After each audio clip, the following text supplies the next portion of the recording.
Hello everyone, welcome in my channel and you are watching Pooja today computer class. आज का हमारा topic है revision 4 that is internet. Revision 3 तक मैंने complete करा दिया है और मुझे लगता है आप सभी बच्चों ने अच्छे से उसको समझ लिया होगा और अपनी कॉपी में नोट इट डाउन कर भी लिया होगा।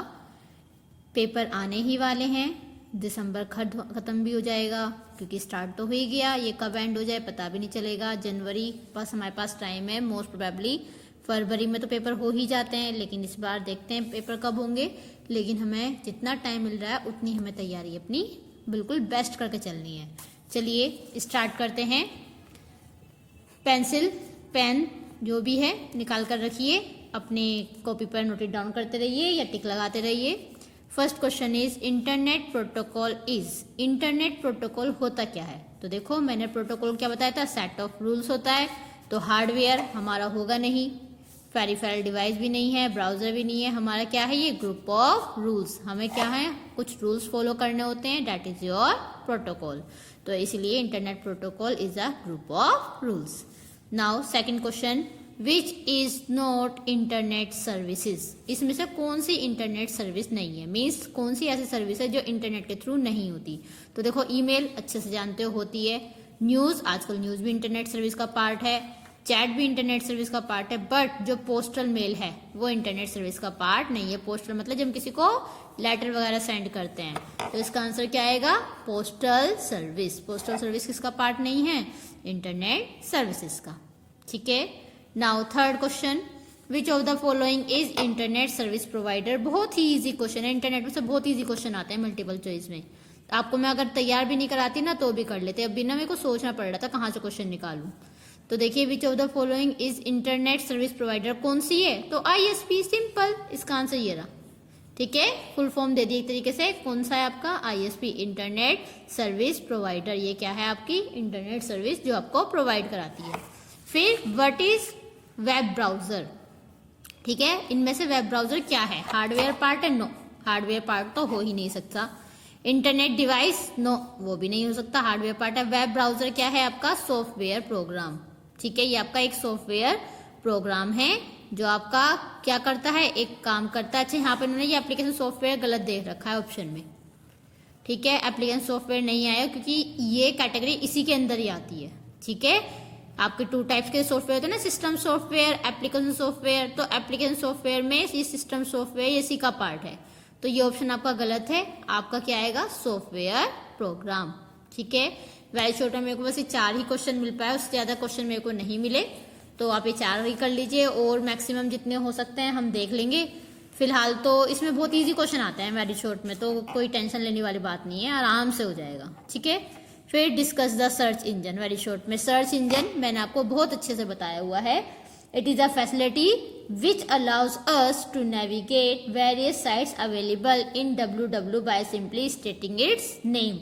ये कह रहा है सर्च इंजन एक ऐसी फैसिलिटी है जो जिसके थ्रू हम कोई भी साइट्स क्या कर सकते हैं, सर्च कर सकते हैं। किसके थ्रू, डायरेक्ट www लिखकर।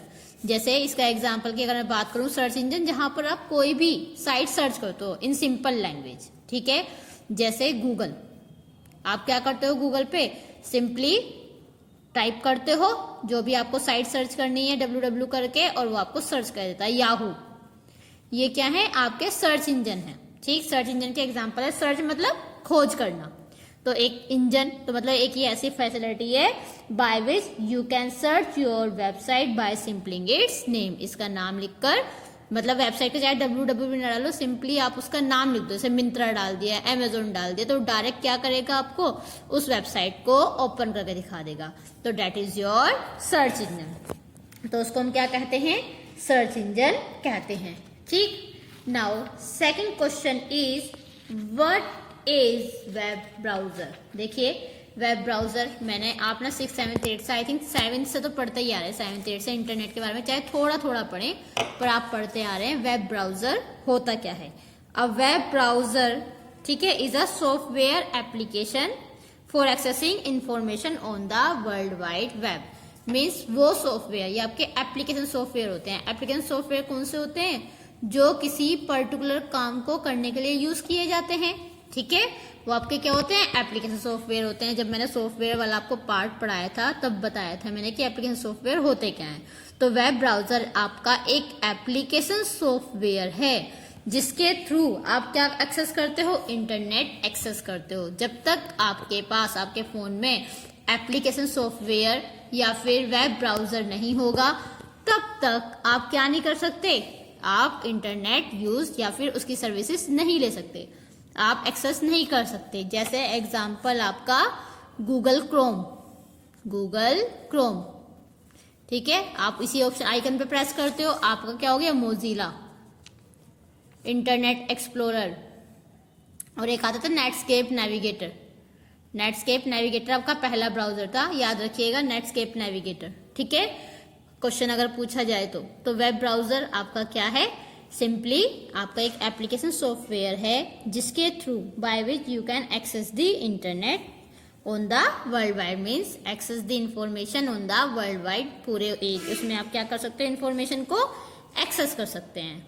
और अब अगर आपको और अच्छे से पढ़ना है तो मेरी वीडियोस डली हुई हैं इंटरनेट के बारे में, आप वहां से सर्च कर सकते हैं। उसके बाद देखिए नेक्स्ट क्वेश्चन आता है, name the network develop for interlinking US scientific and academic research. Means उस नेटवर्क का नाम क्या है जो सबसे पहले यूएस साइंटिफिक और एकेडमिक रिसर्च के लिए यूज किया गया था। तो ये मैंने पहले ही बताया था, इसका नाम होता है ARPANET, ARPANET, ARPANEट। सबसे पहले शुरुआत इसी से की गई थी। सबसे पहले नेटवर्क एरिया बताया गया था, इंटरनेट बनाया गया था सबसे पहले। वो आपके जो एकेडमिक रिसर्च जो थे, ठीक है, जो साइंटिफिक थे, उन्होंने छोटे एरिया में इंटरनेट स्टार्ट करके देखा था जिसका नाम था ARPANET, ठीक है। तो उसको याद रखिएगा। तो वेरी शॉर्ट में तो सिर्फ आपके यही कवर हो पाते हैं, वेरी शॉर्ट में इससे ज़्यादा और कुछ आता ही नहीं, छोटे मोटे क्वेश्चंस वही घुमा फिरा के देते हैं।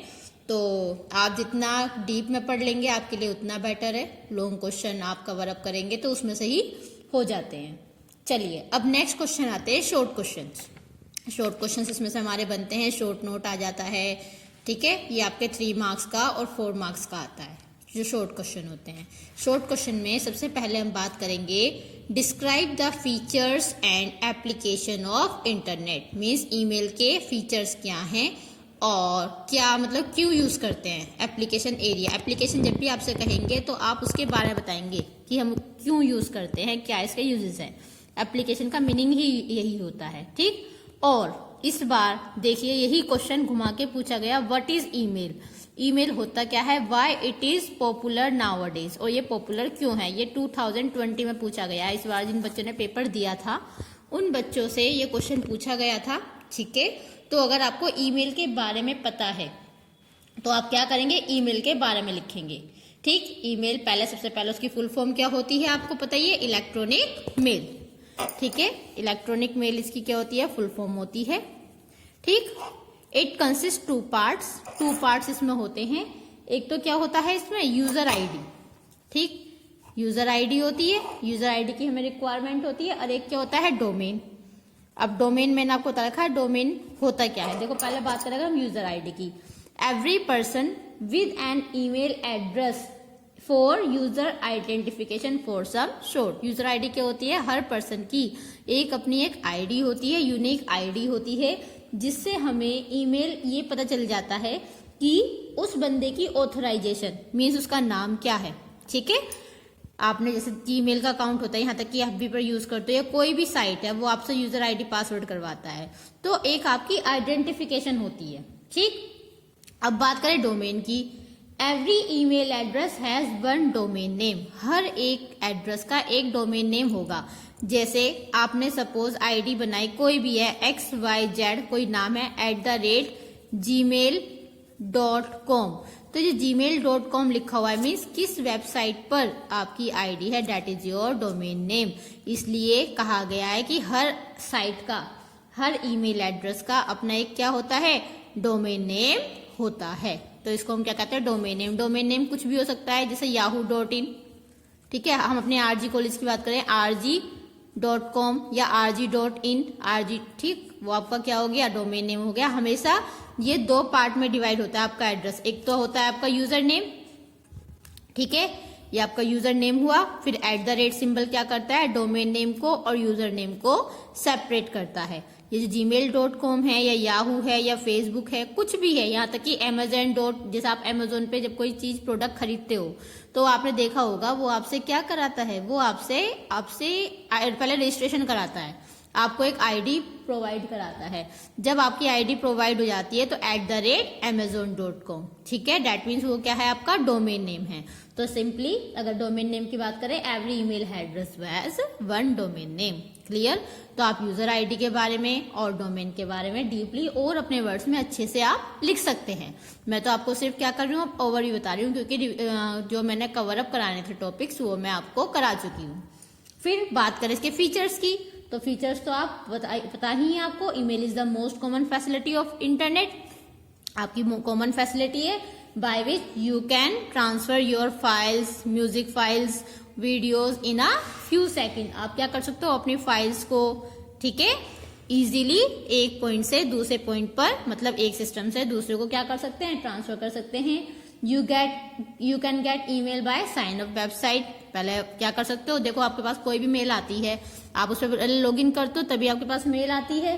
Through email we can save letter, picture, clipboard etcetera. वही बात कह रहा है कि हम ईमेल के थ्रू क्या कर सकते हैं, अपनी पिक्चर्स को, लेटर्स को इन्हें डाउनलोड करके अपने सिस्टम पे सेव भी कर सकते हैं और दूसरों को क्या कर सकते हैं, हम ट्रांसफर भी कर सकते हैं। ठीक है, तो ये आपका ईमेल का पार्ट है। मैंने जीमेल का जो पार्ट है, ठीक है, ये ईमेल जो है ये मैंने आपको उसमें भी समझाया हुआ है अपने यूट्यूब वीडियो पर, अलग से टॉपिक की कैसे हम कंपोज करते हैं, और मैंने डीपली उसमें डोमेन नेम भी समझा रखा है अच्छे से। तो आप चाहें इंटरनेट वाले टॉपिक पर, वहां पर आप इसको और डीपली समझ सकते हैं। ठीक, चलिए उसके बाद नेक्स्ट क्वेश्चन आता है, यहाँ पे शॉर्ट क्वेश्चन चल रहे हैं। नेक्स्ट क्वेश्चन आता है आपका, what are the advantages of internet. देखिए कितना बढ़िया क्वेश्चन दिया है उन्होंने आपको। ठीक, इसमें तो आप अपने वर्ड्स में जितना लिख सकते हैं उतना कम है। आपको पता है इंटरनेट के फायदे क्या क्या हैं, क्या क्या एडवांटेजेस हैं, क्यों हम यूज करते हैं, क्या क्यों बेनिफिशियल है। तो इसमें सिंपली आप क्या लिख देंगे, एप्लीकेशंस लिख देंगे। किसकी? इंटरनेट की। इंटरनेट की क्या लिख देंगे आप, एप्लीकेशंस लिख देंगे। और हमेशा लिखने का तरीका, सबसे पहले हेडिंग डालेंगे। सपोज इन कॉलेजेस में क्यों यूज होते हैं, किस लिए यूज होते हैं, in medical area, in railways, in airport, in research, in weather forecasting. पहले हेडिंग डालेंगे, फिर उसके बारे में लिखेंगे। इन ई कॉमर्स पता है, ऑनलाइन सेलिंग और परचेजिंग प्रोडक्ट्स। ठीक है, जहां आप ऑनलाइन सेल करते हो या परचेज करते हो उसको हम क्या बोलते हैं, ई कॉमर्स बोलते हैं। जैसे आप वेबसाइट के थ्रू ऑनलाइन प्रोडक्ट्स मंगाते हैं या फिर आप सेल करते हैं, जैसे OLX पे बेच दो। ठीक है, ये आपकी वेबसाइट है, आप ऑनलाइन क्या कर सकते हो, अपने सामान को बेच भी सकते हैं। तो जब हम ऑनलाइन सारा काम करते हैं, that is your e commerce. वो आपका क्या होता है, ई कॉमर्स होता है। तो बस इन्हीं टॉपिक्स को आपको क्या करना है, एडवांटेजेस बताने हैं इंटरनेट के। ठीक है, कि हम इंटरनेट के हमारे क्या फायदे हैं, तो आप इनको हेडिंग डालकर क्या करेंगे, समझाते चले जाएंगे। क्लियर है? फिर एक क्वेश्चन आता है, बहुत ही बढ़िया क्वेश्चन है। इसी बार यह भी 2020 में पूछा गया था, इंटरनेट से ये 2 क्वेश्चन आए थे। हालांकि देखिए ये क्वेश्चन मैंने नहीं कराया। ठीक, मैं फिर कह रही हूँ, एक्स्ट्रा क्वेश्चन मैं कवर अप करा के चल रही हूँ, आप लोग करते चलिए। रिवीजन का फायदा ही यही होता है कि अगर मॉडल पेपर में कुछ एक्स्ट्रा क्वेश्चन हैं तो हम वो कवर कर लेते हैं। देखिए क्वेश्चन क्या है, what is firewall, right its application. Means firewall क्या है और उसके बारे में बताना, एप्लीकेशन मतलब यूज क्या है। तो सिंपली इन वर्ड्स देखिए, मैंने डेफिनेशन लिखी हुई है, आप लिख सकते हैं। A firewall is a network security system that monitors and control incoming and outgoing network traffic based on pre defined security rules. जो फायरवॉल है नेटवर्क सिक्योरिटी का एक ऐसा सिस्टम है जो मॉनिटर्स करता है, मॉनिटर मतलब कंट्रोल करता है, एनालाइज करता है जो भी पैकेट्स आते या जाते हैं, मतलब सर्वर से क्लाइंट के पास या क्लाइंट से सर्वर के पास। एक ऐसी वॉल होती है जो इनमें क्या करती है, इनकी मैनेजमेंट करती है इन लोगों का। ठीक, सिक्योरिटी प्रोवाइड कराती है। A firewall typically establish a barrier between trusted and untrusted network. Means एक तरीके से ये क्या करती है, दीवार का काम करती है, बैरियर। देखिए जैसे मैंने इसका एक डायग्राम बनाया हुआ है, ये देखिए। सपोज ये आपका लैन है, ठीक है, लैन नेटवर्क है, ये आपकी फायरवॉल है, ये एक एज अ वॉल काम कर रही है। और ये आपका वैन है, ठीक है, वाइड एरिया नेटवर्क, जब आप इसको रिक्वेस्ट भेजोगे या कोई भी आप इंफॉर्मेशन सेंड करोगे। तो ये क्या करता है, ये सिक्योरिटी सिस्टम को मैनेज करता है। वो ये देखता है कि इसमें कोई थ्रेड्स तो नहीं है, कोई आपकी कोई चीज हैकिंग तो नहीं कर रही है। मीन्स प्रॉपर सिक्योरिटी प्रोवाइड करेगा आपको। किस किस के बीच, ट्रस्टेड और अनट्रस्टेड। मतलब ट्रस्टेड अनट्रस्टेड नेटवर्क क्या होता है, जहां पर आप इजीली उस नेटवर्क पर अपना डेटा सेंड कर सके। ठीक है, तो आप ये इस तरीके से रेफरी डायग्राम, मतलब आप कॉपी में तो फेयर सा बनाएंगे, इस तरीके से आप क्या करेंगे, डायग्राम बना देंगे। ठीक, इससे आपको पता चल जाएगा एग्जामिनर को कि yes he have a knowledge, कि उस बंदे को क्या है, नॉलेज है। तो ये फायरवॉल की डेफिनेशन है और ये इसका डायग्राम है। सिंपली फायरवॉल, वॉल से समझ जाओ और फायर से समझ जाओ कि दो नेटवर्क के बीच में क्या करना, सिक्योरिटी प्रोवाइड कराना। ठीक है, आउटगोइंग इनगोइंग नेटवर्क में सिक्योरिटी प्रोवाइड कराना कि कोई भी बीच में से हैकर उसमें से आपके डेटा को स्टील ना कर सके। ठीक है, या आपके डेटा को, इंफॉर्मेशन को लीक ना कर सके। आपके प्रॉपर जिस भी डेस्टिनेशन पर आपके पैकेट्स जाने हैं सिर्फ वहीं जाए। ठीक है, इतने सारे सिस्टम हैं, किसी एक सिस्टम से अलग ना जाए, तो वो सारा काम कौन करता है, आपका फायरवॉल करता है। क्लियर? तो ये आपके टॉपिक खत्म हो गया। अब आपके लॉन्ग क्वेश्चन बचते हैं। ठीक, लॉन्ग क्वेश्चन में आपका जितना रह गया उतना ठीक है, बाकी के लॉन्ग क्वेश्चन अब हम नेक्स्ट रिवीजन में करेंगे। किसी का कोई डाउट हो, क्वेरी हो तो आप मुझसे पूछ लीजिए। मेरे यूट्यूब चैनल पर आप मेरे को पिंग कर सकते हैं, क्वेरी पूछ सकते हैं उसी से रिलेटेड। ठीक है, अब बचे लॉन्ग क्वेश्चन, वो हम नेक्स्ट वीडियो में शेयर करेंगे। आज के लिए इतना ही। Thank you very much. और चैनल को देखते रहें, सब्सक्राइब करते रहें। एग्जाम आने वाले हैं और लगातार पढ़ते रहें। Good bye.